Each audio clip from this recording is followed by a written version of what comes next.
Lively's dominated the media. What they did was they worked with the New York Times. For me, the way I always get into a character is through their wardrobe. When I literally inhabit them, feel so much more. Clothes are very expressive to me. I feel like a different person given whatever. Everybody calls me Nice Pool. Oh my goodness, wait till you see Lady Pool. She is gorgeous. She was in control, she was in power, and she took over this film. She just had a baby too, and can't even tell. I don't think you're supposed to say that. You can't just put me in any clothes and give me any words and have me step in and transform. And I used to be very insecure about That's okay. I identify as a feminist, right? that. I used to feel like an imposter because I would watch actors who were just shapeshifters. They could do it in any circumstance. They shared illegally obtained text messages. They shared those together.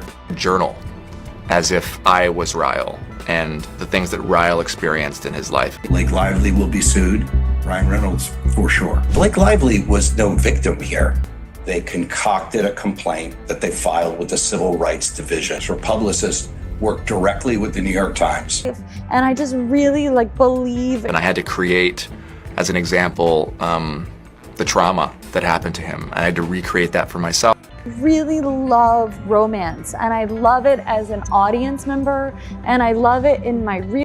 Get ready for one of the most talked about celebrity rumors of the year. One that's been quietly simmering behind the scenes. Put me in any clothes and give me any words and have me step in and transform. And I used to be very insecure about that. I used to only to erupt into a frenzy of speculation that has fans, critics, and insiders riveted. feel like an imposter because I would watch actors who were just shapeshifters. They could do it in any. From whispered on-set flirtations to alleged behind-the-scenes power struggles. I really love romance, and I love it as an audience member, and I love it in my real life, and I just really believe. Blake Lively and Justin Baldoni have found themselves at the center of a swirling storm of gossip. I mean, for me, the way I always get into a character is through their wardrobe. When I literally inhabit them, I feel so much. That just keeps escalating.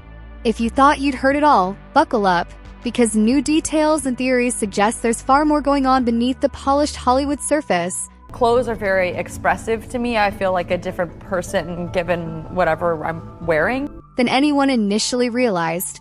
This is the story of two talented stars whose paths crossed on a promising film project, only for it to unravel amid conflicting accounts and wild suspicions of secret feelings. As if I was Ryle and the things that Ryle experienced in his life, and I had to create.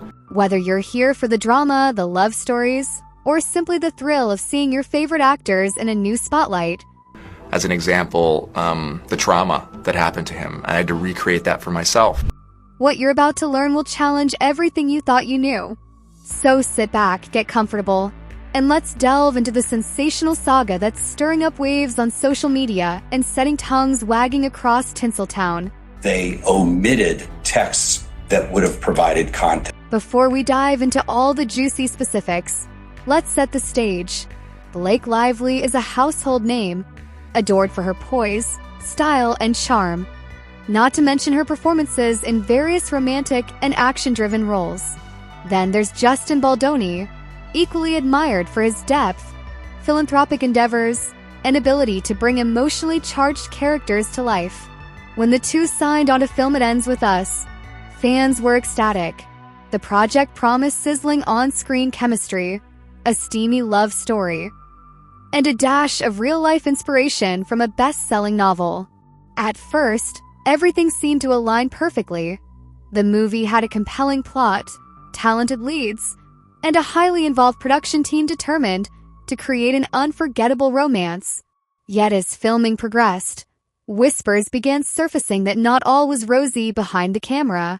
By the time the rumor mill kicked into full gear, it was nearly impossible to ignore the murmurs of personal tension, creative clashes, and even hints of a deeper emotional entanglement between these co-stars. Those first whispers started, interestingly enough, with a question that took many by surprise. Did Blake Lively really develop genuine romantic feelings for Justin Baldoni during filming? And if so, did he reciprocate? The mere suggestion that Blake, happily married to Ryan Reynolds and a mother of 4, could have been navigating unexpected emotions on set has turned the conversation into a tabloid goldmine. At the same time, everyone following the production was talking about how the film appeared to be laced with extra heat. There were claims that intimate scenes went longer than usual, that emotional arcs were steered in ways that could only come from deeply personal inspiration, and that certain behind-the-scenes decisions seemed intended to amplify the closeness between the two leads. But was all this actual evidence of an unfolding mutual attraction, or just the sort of speculation that inevitably crops up when two actors share a passionate on-screen romance? To understand where the rumors began, you have to consider the roles they played and the filmmaking process that accompanied it. It Ends With Us is known for its emotional intensity, driven by complicated relationships and dramatic turning points. Justin Baldoni, who also served a key role in bringing the project to life, Texts that were in the exact same string that would have provided context of what was really going on. dove into the part of Ryle with a method acting approach, keeping journals, analyzing the character's trauma, and essentially living through the lens of his role to achieve authenticity. In fact, they actually removed emojis from text that show that there was satire. Meanwhile, Blake Lively has always been candid about how she embodies characters. Our crisis agent was brought. She's famously said that her transformation process happens through wardrobe and personal expression. Because actually, Blake Lively's publicist, Leslie Sloan, was planting stories. She doesn't see herself as the typical shapeshifter actor who can fully disappear into a role regardless of environment. If anything, Blake has remarked that she remains very much herself. And there was joking around by the PR crisis agent. Layering her personal emotions and style onto her characters.